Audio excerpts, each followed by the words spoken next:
Bonjour et bienvenue dans cet AB Lab consacré à la gouvernance du territoire, où j'ai le plaisir d'accueillir Pascal Smet, secrétaire d'État à l'aménagement du territoire à la région de Bruxelles-Capitale. Bonjour Pascal. Bonjour.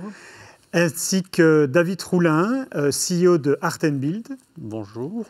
Et Marion Weller, vous êtes urbaniste ainsi que philosophe en environnement et conseillère à la mairie de Paris. Et vous êtes en direct avec nous depuis Paris. Bonjour Marion. Bonjour.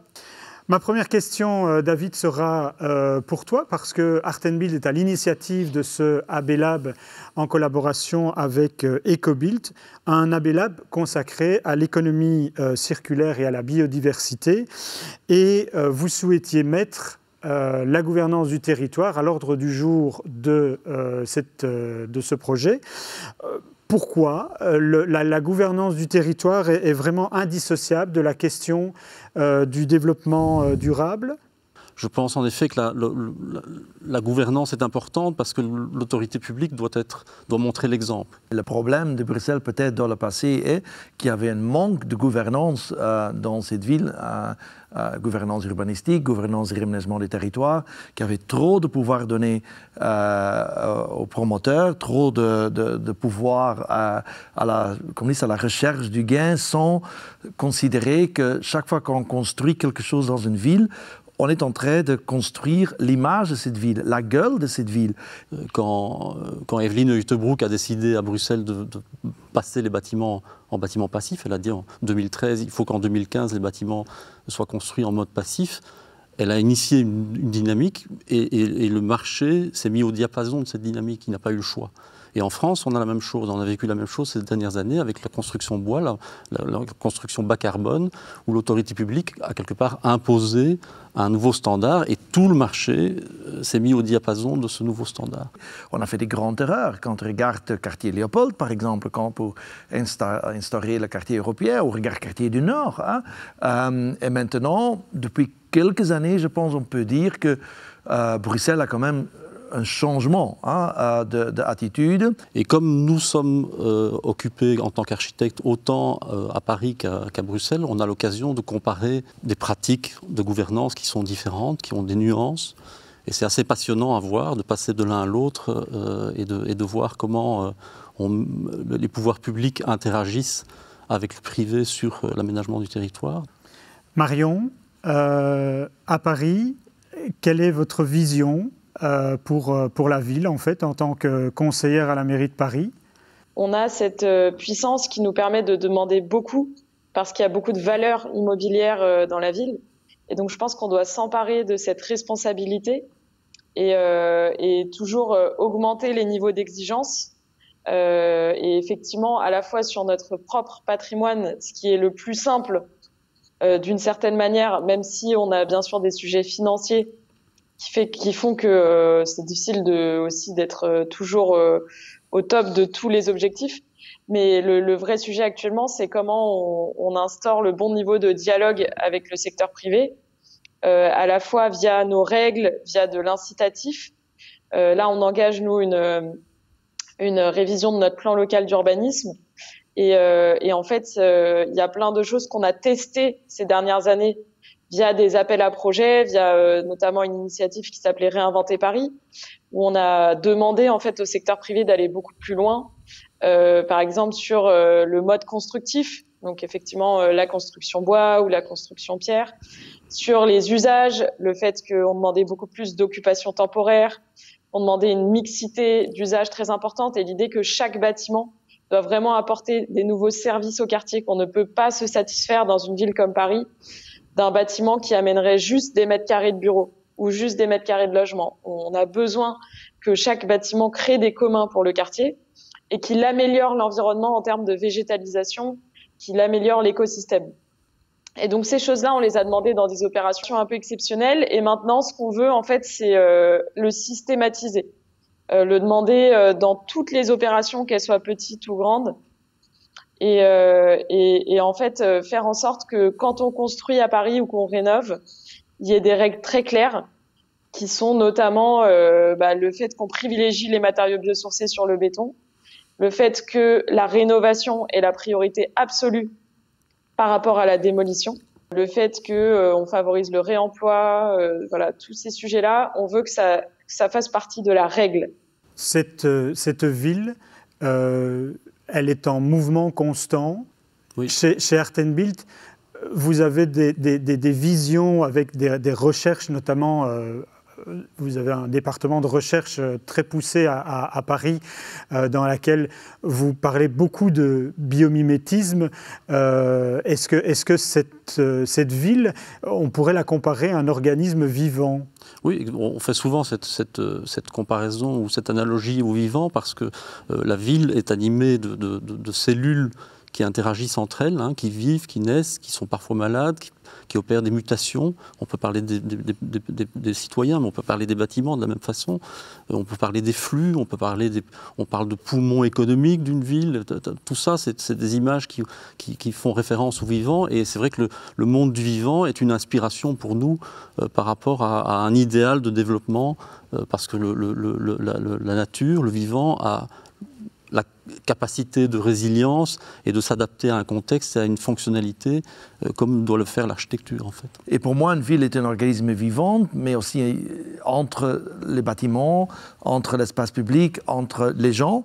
Et la connexion entre les trois doit être vraiment bien articulée. Et ça, ce n'était pas le cas ici dans le passé. Et maintenant, toute la question est, je pense, d'entrer dans une nouvelle phase.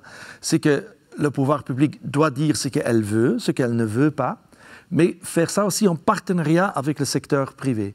Puisque le pouvoir public réalise elle-même, évidemment, des bâtiments, des espaces publics, il doit être exemplaire, mais en même temps, il y a beaucoup d'investissements privés où il y a, dès le début, dès la conception d'un projet, doit être un partenariat entre le public et le privé. On a quand même un intérêt en commun, c'est améliorer la vie, la qualité de vie dans notre ville. Et c'est ça le point de départ qu'on veut faire maintenant. Et ça demande aussi que le pouvoir public parle avec une voix vis-à-vis du privé, mais aussi que le pouvoir public est très clair sur ses intentions. Et là, on a encore un chemin à faire à Bruxelles, je pense. Marion, il y a des limites dans l'action que peut donner une autorité politique, ou bien vous pouvez tout demander. Quelles sont les responsabilités que vous avez par rapport à ça?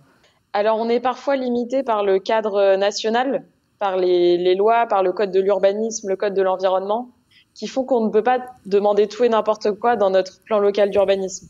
Et donc aujourd'hui, on travaille sur plusieurs questions qui en fait sont compliquées d'un point de vue légal. Par exemple, il y a l'éternelle question qu'est-ce qu'on fait des logements vides, des résidences secondaires vides, qui par exemple dans le droit français, c'est pas du tout évident d'imposer certains matériaux par rapport à d'autres. Après, je pense que notre rôle aussi en tant que collectivité, c'est vraiment de trouver le bon dosage entre ce qui doit relever de la règle et ce qui doit relever de l'incitatif. Pascal, à Bruxelles, il y a des outils qui ont été mis en place, je pense, notamment parce que j'entendais Marion qui parlait d'inciter le réemploi, etc.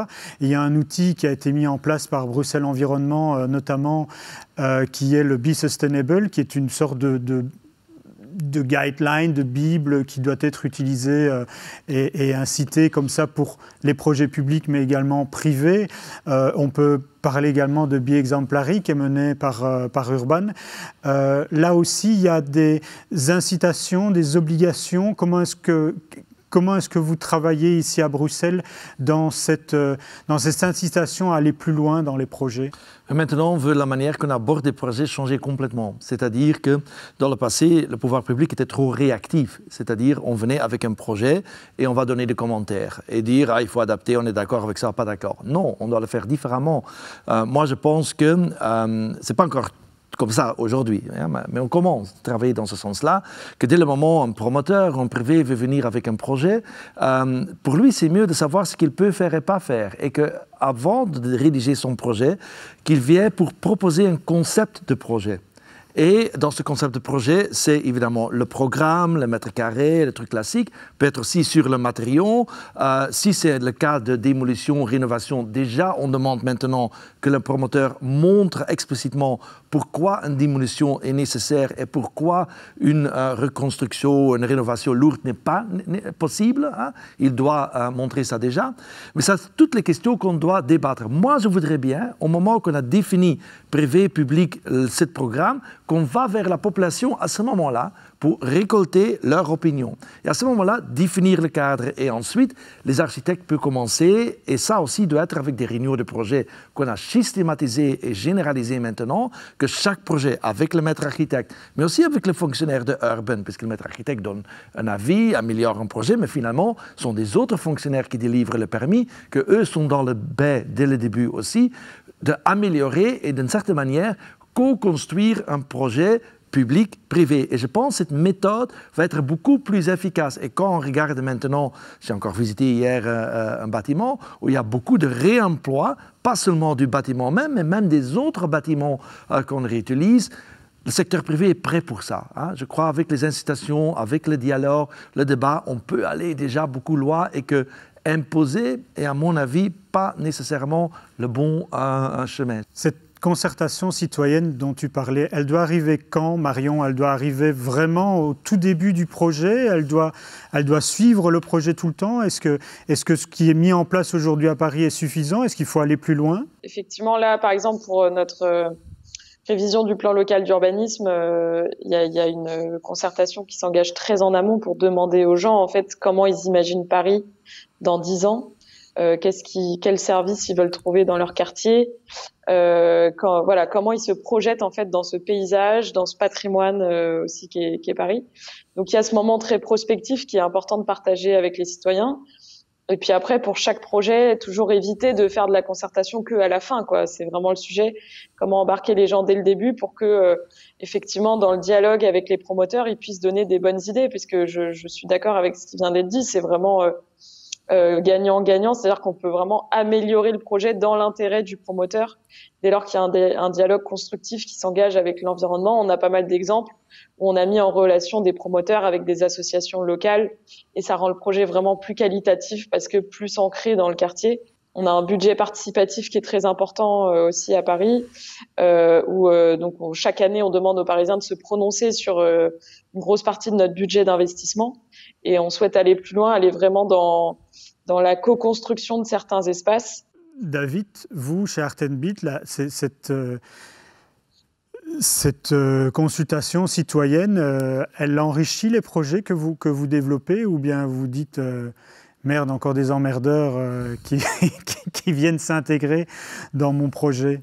Comme tu le sais, je suis un adepte de la notion d'intelligence collective, c'est-à-dire un projet immobilier, quel qu'il soit, c'est un nombre énorme de gens qui vont intervenir, entre les concepteurs, les donneurs d'ordre, les autorités qui délivrent les permis, les entreprises qui vont construire, etc. C'est beaucoup de gens qui interagissent et qui nourrissent le projet de leur intelligence. Et le projet, il va être le fruit de cette intelligence collective. Et donc, la notion de concertation citoyenne, c'est un élément en plus de cette intelligence. Ce qu'il faut, c'est l'encadrer. Quand aujourd'hui, à Bruxelles, et Pascal le sait, une concertation publique vient après que le projet ait été dessiné, ça n'a pas de valeur ajoutée, parce que ce n'est jamais que des gens qui vont se plaindre d'un projet qu'ils ne veulent pas et qui va quand même se faire. Donc c'est le monde à l'envers.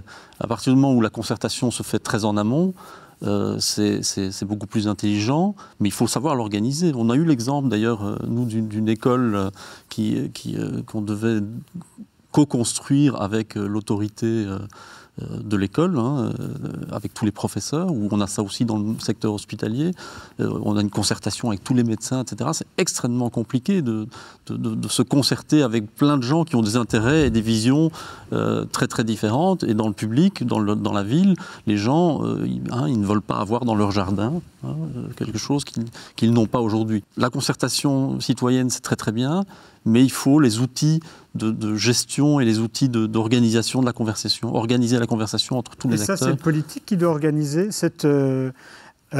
ces outils. Oui. C'est-à-dire, oui, l'autorité publique, elle a la légitimité pour organiser ça. Hein. Si moi, comme architecte, j'organise ça, je n'ai pas cette légitimité. La légitimité, elle est au niveau des pouvoirs publics. Je vais changer un peu de sujet parce que nous sommes dans une période un peu compliquée avec la pandémie de la Covid qui a bouleversé certaines habitudes. Beaucoup plus de télétravail, mobilité différente, logement, on a envie de plus grands logements, de logements avec des terrasses, d'accès à de la verdure, etc.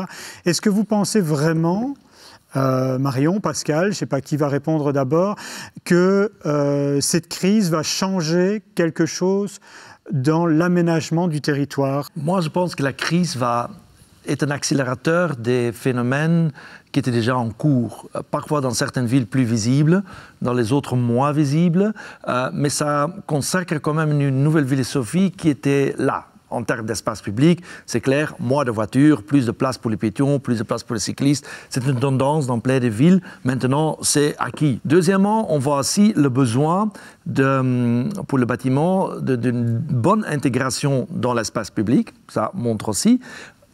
Dans des quartiers mixtes, bâtiments mixtes, je crois que ça, tout le concept qui vient de Paris, de ville à 15 minutes ou 10 minutes, où finalement tu veux que dans un quartier, les fonctions sont présentes, que les gens ne doivent pas se déplacer trop. Ça, c'est déjà en cours aussi, mais ça s'est accéléré.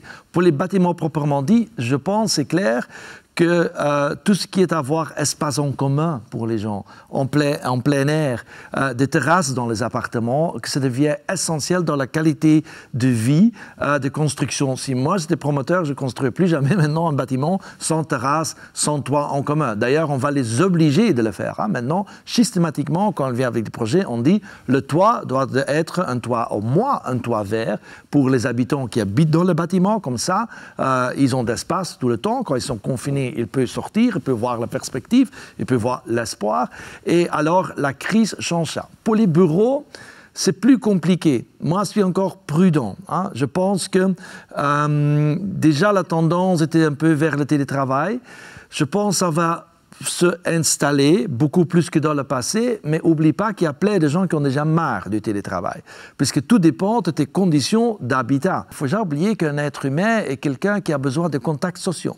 Et pour être créatif, il faut une interaction humaine physique. Alors, pour les bureaux, je pense que ça va se traduire vers un besoin de moins de mètres carrés, c'est clair. Mais en même temps, attention, peut-être ils vont à la fin avoir le même mètre carré, puisqu'il faut plus de distance entre les gens. Il faut des endroits de rencontre entre les gens. Je ne suis pas encore tellement dire que ça va avoir un impact majeur que certains disent. Mais il y a une chose qui est claire, c'est qu'en tant que, nous, Paris, Bruxelles, mais on a vu un peu avec la crise, la revanche de la campagne. Hein. Les anti-urbains sont de retour. Hein. Ils ont utilisé cette crise pour dire les villes, c'est les endroits de merde, hein. Les endroits de maladie, l'endroit, tous les trucs. Je ne sais pas, tu as vu dans plein de villes, tu as cette tendance qui a essayé de profiter. Là aussi, ils se ratent de l'objectif. Alors bref, la crise est un catalyseur pour des phénomènes qui étaient déjà en cours, qui confirment, qui accélèrent. Ça va changer, mais pas nécessairement comme c'est pas encore stable et on ne doit pas jump to conclusions, hein, comme on dit en anglais. Marion, lors de l'élection pour la mairie de Paris, un des candidats avait proposé de faire un gigantesque parc à côté de la gare de l'Est ou du Nord, je ne sais plus. Ça passe par ça, l'avenir de la ville, par des grands coups, ou bien c'est des petites touches que l'on met un peu partout qui vont faire que la ville se modifie et s'améliore? Oui, je crois qu'on entre plutôt dans une ère qui est celle du maillage très fin de l'urbanisme et pas tant des grands projets. Parce que on doit être tellement agile, et on le voit en ces temps de crise sanitaire, on doit pouvoir adapter à la fois l'espace public et privé en tellement peu de temps que c'est ça l'enjeu, quoi. C'est pas tant les grands projets, c'est vraiment comment dans chaque quartier on va créer des lieux de rencontre, comment on va créer des lieux de fraîcheur quand il y a des canicules. Et donc ça, c'est pas un grand projet quelque part, c'est vraiment à l'échelle de cette ville de 15 minutes.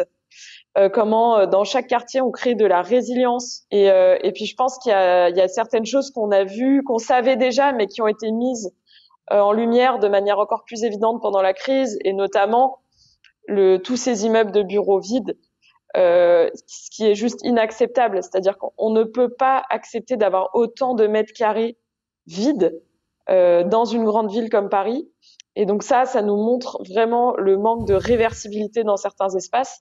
Et ça nous incite à changer les choses très rapidement. Alors qu'à l'inverse, certains espaces comme les tiers-lieux, par exemple, en 2 jours, ils ont su accueillir des usages pendant la crise sanitaire, ou des hôtels qui ont pu devenir des lieux d'hébergement. Comment faire de chaque cour d'école une oasis, un lieu à la fois de fraîcheur, mais aussi un lieu où on peut aller le week-end.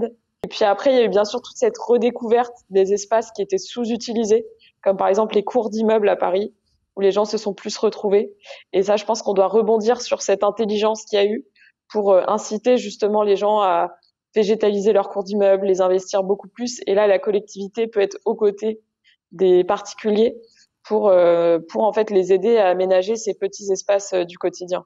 Et Paris a les moyens de ses ambitions écologiques ? Écoutez, oui, c'est notre priorité absolue, donc c'est là qu'on va mettre beaucoup de moyens. Et puis après, je pense qu'on doit inventer des méthodes plus sobres. Cet aménagement par petites touches, c'est pas très vendeur au MIPIM, ça ne se voit pas très bien. Je pense qu'on préfère montrer des beaux grands projets, non ? Mais les grands projets peuvent avoir une place encore. Tout dépend de la qualité d'un grand projet et le territoire que tu parles, ça c'est clair. Et deuxièmement, les petits aménagements, c'est finalement tactical urbanism. Hein? Ce n'est pas nouveau non plus. Il y a déjà, je crois, le premier livre, il y a 10 ans, qu'ils ont déjà parlé de l'acupuncture urbaine, se souvenir. Il y a 15 ans, moi j'ai parlé à Bruxelles sur acupuncture urbaine, qu'on avait besoin de ça, des interventions. C'est comme avec l'acupuncture, tu touches et ça a un impact sur tout ton truc. Finalement, c'est ça.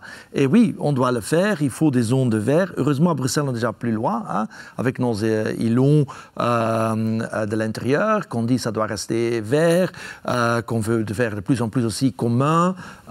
Chaque fois qu'il y a une démolition, il faut plus de perméabilité, plus d'espace. Comme ça, on peut gagner beaucoup.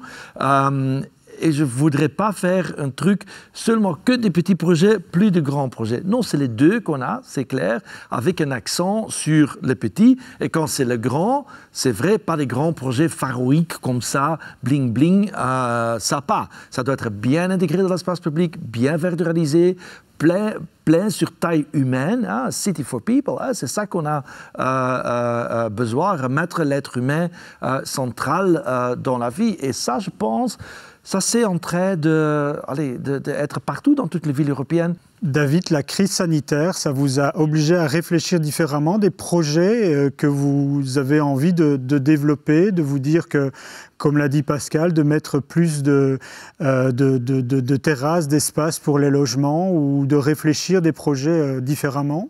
Nous, on travaille autant pour le public que pour le privé, et on voit bien que dans le privé, il y a une espèce de résistance au changement. S'il n'y a pas l'autorité publique pour leur dire qu'il faut faire autrement, ils vont avoir du mal à changer leur comportement. La construction de bois ici à Bruxelles, ça fait quelques années qu'on pousse pour que ça se passe. Maintenant, ça commence. Mais il y a des promoteurs, il y a encore 5 ans, qui disaient « jamais je construirai en bois ». Jamais. Parce que les consciences n'étaient pas prêtes pour ce changement de paradigme qui est pourtant nécessaire pour la planète. Dans nos projets, je donne un exemple assez stupide, mais on a fait beaucoup de projets de bureaux. Et dans nos projets de bureaux, on a toujours dit il n'y a pas que l'espace de travail qui compte, mais il y a aussi tous les espaces interstitiels, les espaces de rencontre, les espaces informels.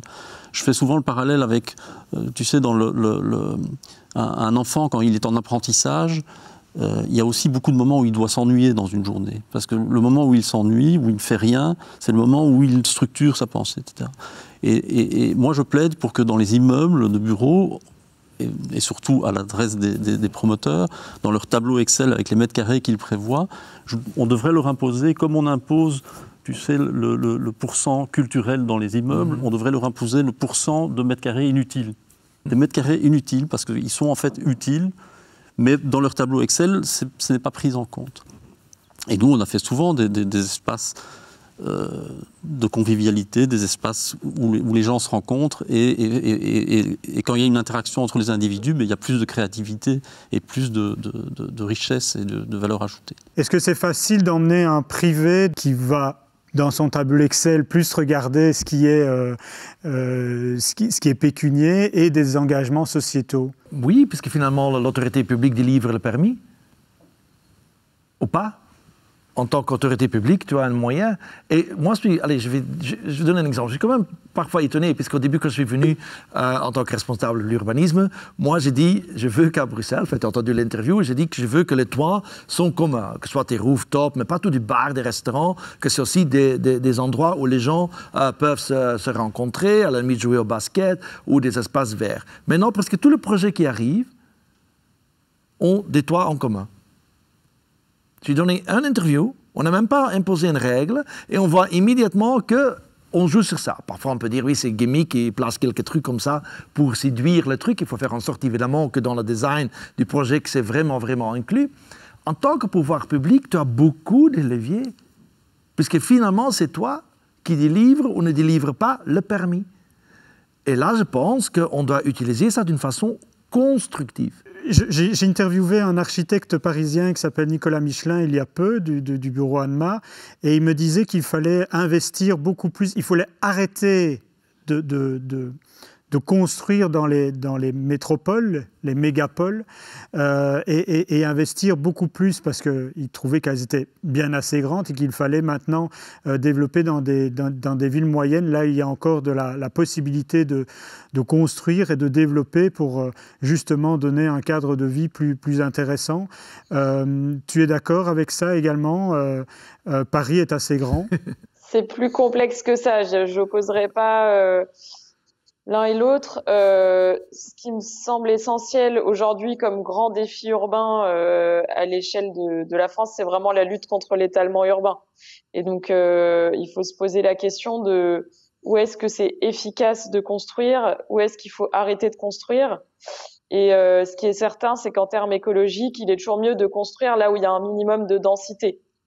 Donc, moi, je fais attention sur ces sujets-là parce que aujourd'hui, il y a beaucoup de Not in My Backyard de NIMBY où on nous explique qu'il faudrait plus du tout construire en ville parce que la ville est déjà trop remplie.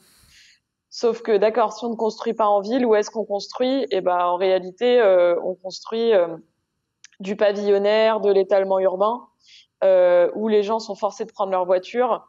Et donc ça n'est pas la solution. Et donc, je pense qu'il faut être extrêmement vigilant sur ces sujets-là, sur les villes moyennes. Le problème aujourd'hui, c'est qu'il y a beaucoup des centres-villes de ces villes-là qui se vident et justement des constructions en périphérie. Donc avant de construire dans ces endroits-là, il faut déjà rediriger et rénover les centres-villes pour qu'ils soient attractifs et que les gens aient envie de s'installer là plutôt qu'en périphérie. Je vous remercie à tous les trois pour ces échanges sur la gouvernance du territoire. Qu'est-ce qu'on pourrait souhaiter de plus de mot de la fin pour l'avenir, David, pour que Paris, Bruxelles ou d'autres villes se transforment de manière beaucoup plus agréable pour chacun d'entre nous ou chacune d'entre nous?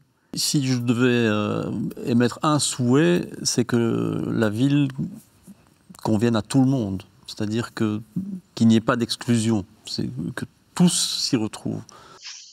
Que les villes deviennent encore plus résilientes dans les mois à venir, parce que ça va pas être évident. Et donc, je pense qu'on verra aussi vraiment sur le terrain, de manière très évidente, ce qui peut être amélioré et comment faire en sorte que les gens se sentent bien ou pas. Est-ce que les gens se sentent bien ou pas à l'échelle de chaque quartier, et vraiment partir de ce retour d'expérience-là post-crise pour faire des interventions qui sont pertinentes, que ce soit des petits projets ou des grands projets.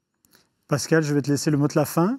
J'espère qu'on a les moyens financiers assez importants pour réaliser les rêves, puisque ça a un coût. Et dans la crise sanitaire, qui va quand même devenir une crise économique aussi, qui renforce les inégalités sociales dans le milieu urbain aussi, seulement des gens frappants, les groupes dans la population. Je crois qu'il y a quand même des grands défis, mais je suis convaincu aussi que comme David a dit, hein, la ville doit être l'endroit pour tout le monde. Et le seul endroit que c'est possible, c'est la ville. Et la résilience des villes est énorme. C'était toujours dans l'histoire humaine. C'est comme ça que je suis convaincu que la revanche de campagne va se rater complètement et que les villes vont finalement ressurgir comme des endroits de plaisir, mais aussi humains, de rencontres. Je pense que la crise a montré aussi qu'on a besoin de rencontres physiques, humaines. Et là, on fait ça pas à la campagne, pas dans une forêt parfois, de temps en temps, mais surtout en milieu urbain. Je suis pour les forêts, hein, mais dans le milieu urbain. C'est ça que, oui, mon souhait, mais qu'on a surtout les moyens financiers pour réaliser ça, puisque ça peut être un peu quand même rude, je pense. Je vous remercie à tous les trois d'avoir participé à ce débat. Merci à vous d'avoir regardé cette vidéo. On se retrouve prochainement pour un prochain AB Lab. Merci beaucoup. Au revoir. Bonne journée. Merci. Merci.